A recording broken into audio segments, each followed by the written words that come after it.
2322, when the Life Improvement Directive asked to open branch offices in the Empire of Alexandros, a disagreement arose between both Alexanders.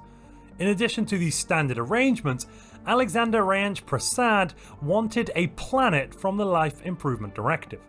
Alexander Pericles objected, arguing that they didn't need more planets with the space train construction projects well on the way, that he didn't want to take advantage of an alien culture that might be in need or misunderstood the stakes, and that, even if it didn't involve warships and soldiers, taking planets that belonged to other cultures was morally wrong.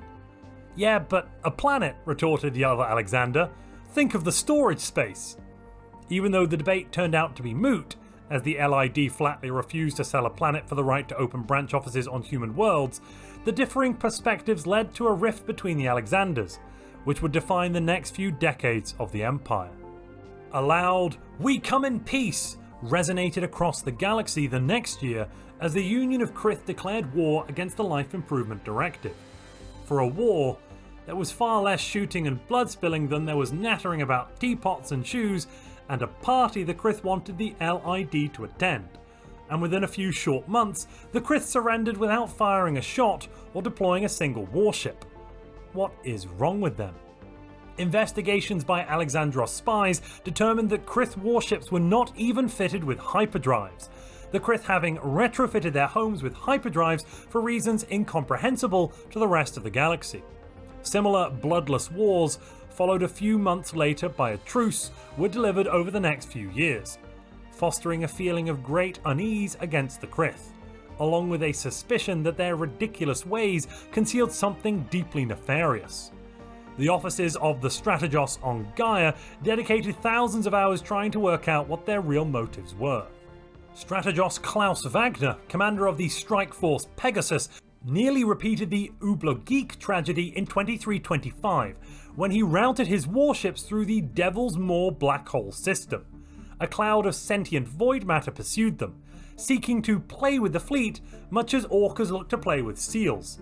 Fortunately, Alexander Pericles was paying attention to their star rail switching orders and delivered emergency orders to Strategos Wagner to jump to the Amor Alveo system, out of reach of the void cloud.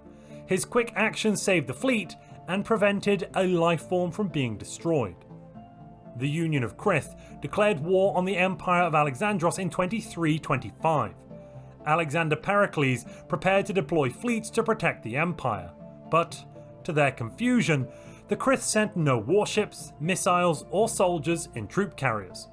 All that was sent was a nonsensical transmission inviting the Empire of Alexandros to a tea party, and that they bring shoes and a peace agreement. Alexander Pericles was concerned that the status quo was a feint, a deception intended to conceal some further machinations. Little did he know just how stupid the Krith were. Arriving on Gaia, the Star Lord of the Krith immediately agreed to exchange a planet and the systems that would connect it to the Empire's space for a commercial pact. Although they did not say which planet they were going to give, over the next few months officials of the Strategos' office looked on in disbelief as system after system. Piscus, Moistadol, Dur, Usaldon, Efrov, Zathmak were handed over to the Empire of Alexandros. Even Karka, the capital of the Union of Krith, was traded to the Empire. As curious as this series of events were, the full implications were not realised until one of the new governor's assistants, touring this new province, happened upon an ornate museum displaying a number of interesting asteroids. Now we all know that asteroids aren't interesting at all, but bear with me, because these asteroids were different. The Empire of Alexandros now held control over the rock gods of the Azak people. The Empire discovered a viable sample of the Javorian pox in 2329. They apparently had to stop the Krith from licking it. Seriously, what is wrong with them? After disagreement between the two co-Alexanders in 2330, the Alexandros Congress voted not to return the rock gods of the Azak to the Krith or the Azak. They refused to listen to the ramblings of the Krith and ignored the Azak claims that the rocks should not be contained but needed to be free and floating in space. No one needed more asteroids, my goodness. Alexander Prasad suggested that crushing the rocks and dropping them into a black hole might improve the galaxy, much to the Empire of Azak's horror. The other Alexander, however, said they belong in a museum, before riveting them to a wall and renaming them the Pericles Rocks. The Union of Krith was declared a crisis of galactic proportions in 2332, a resolution that was put forward by the Azak priesthood, in retribution for the long years of holding their rock gods hostage. The galactic community agreed, but not because of some silly rocks. The Krith just threw too many darnable tea parties. Their penchant for Earl Grey and cucumber sandwiches as a method of warfare was simply insufferable, and it was thought not long before they would be conquering worlds with their dainty china sets and polite conversation. By Poseidon's trident, kill them all! Alexander Pericles suggested to the priesthood of Azak in 2335 that if they voted for the Empire to become the custodian of the galactic community, the galaxy would become safe enough to give them back their Theolithics. "Our what?" asked the priesthood. "Your rock gods," they were told. "Oh, our Theolithics." The priesthood wondered if they were being blackmailed. Their suspicions piqued by the unique stylings of the missive, individual letters cut out of newspapers and glued onto some paper. But they were satisfied when they turned it over, where it continued, "This is definitely not blackmail. Don't even think about going to the custodian, nerds." Alexander Prasad offered 15 food units for the astral planet that had been the source of controversy for years, overshadowing this entire Krith crisis. The hallowed comptroller of the Church of the Otherworlds, on hearing such an insultingly low offer for a resource as valuable as a planet, died on the spot.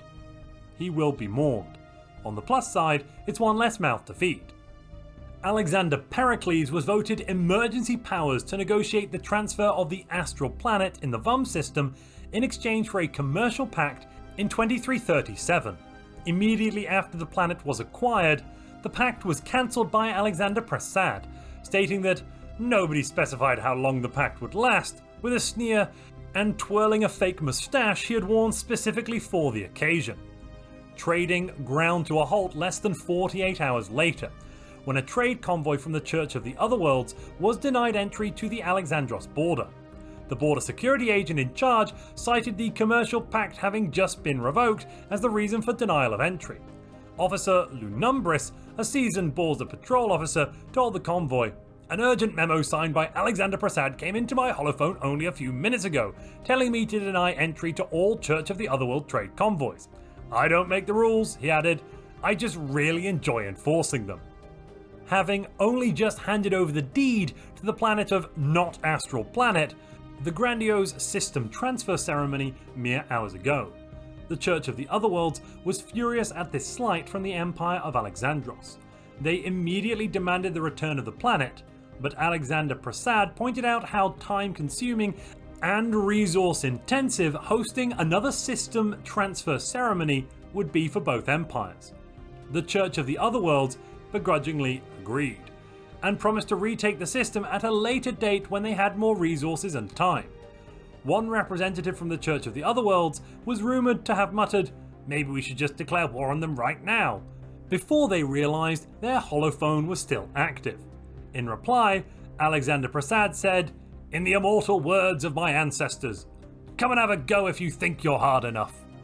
Because of his interference in the negotiations to acquire the VUM system, Alexander Prasad was accused of treason, with Congress voting 325% for and 170% against.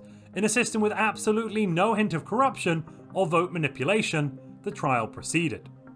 Alexander Prasad might have had reason to feel an increasing sense of panic when Congress announced that the ayes for the vote to determine if he was guilty of treason stood at 90%. But Prasad kept his cool as Congress continued, stating that the nays they counted were at 212%. Cleared of all charges, it was obvious he understood the voting process better than just about anyone else. In a close decision, the galactic community voted in favour of the Empire of Alexandros being made custodian. Evidently, enough people still trusted in their power and wealth to bring stability. Or their power and wealth went a long way when buying votes.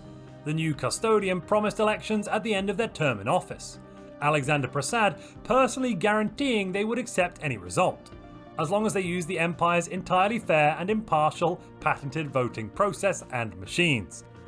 The Empire of Alexandros invested research into creating a clone army in 2343.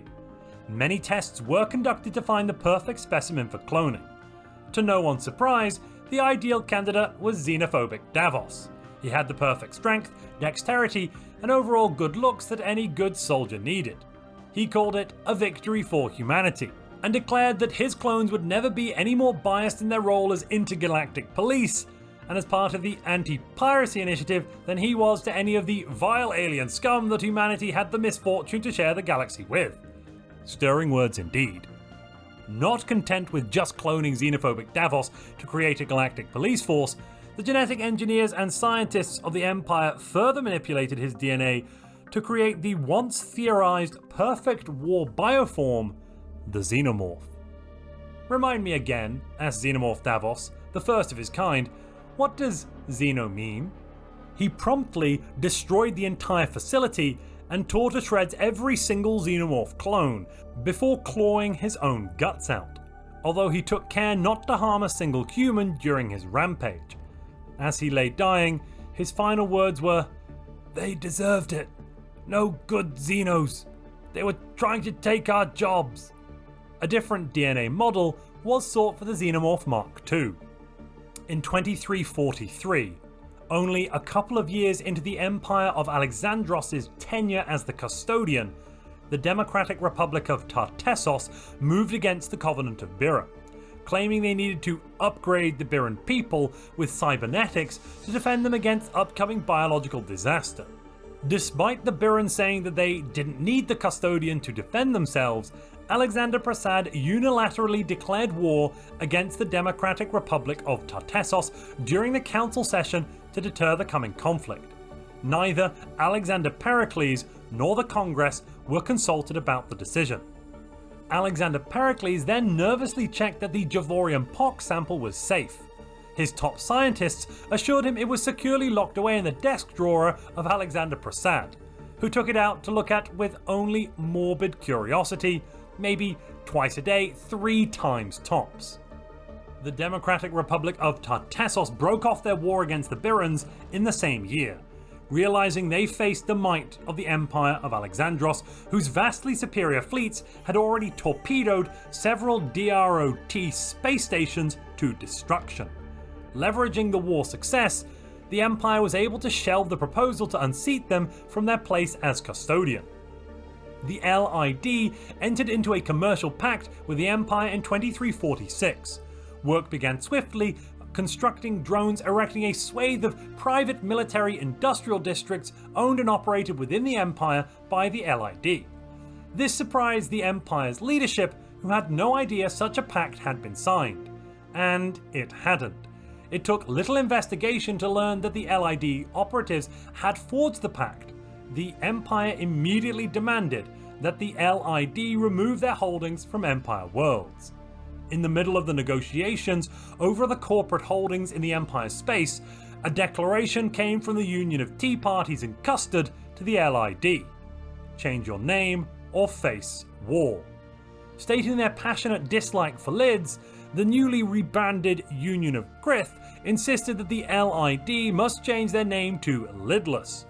Alexander Prasad was incredibly frustrated, not just because it looked increasingly like the Krith were idiots, but that the Empire had to guarantee the independence of the LID when they were attacked, which then stymied the Empire's own desire to start a corporate expulsion war against them. Confirming the already abundantly clear fact that the Krith were blithering idiots, the Union of Tea Parties in Custard, oh I hate that name, surrendered to the Lidless Megacorp a year later, signing terms of surrender they didn't understand to become a vassal of the Lidless. The Krith still declared victory. Idiots. Alexander Pericles sent a ship laden with unwanted rocks, probably with some thoroughly useless asteroids thrown in for good measure, to the Azak, asking for their vote to put a xenomorph on every street corner of the galaxy. The Azak leadership were happy to put more rocks into their sanctuary, or quarry as it's better known. The Azak ambassadors mentioned to the Alexanders during a diplomatic visit in 2349 that the Azak had assembled a vessel they called a Dimensional Ark. Based on the rantings of the Eurasian Dimensional Republic, something about how this reality was wrong and that people needed to leave, Azak scientists created this interdimensional spacecraft. The Azak offered positions for humans aboard the Ark, which was explained to work by spinning a solar system so rapidly that it launched its occupants out of this reality. Scream if you want to go faster. Lidless left the galactic community in 2352, disgusted by the accusations of piracy and not wanting to face retribution in galactic court from the Empire. Just to be clear, the accusations were true, they were just disgusted that they had been caught.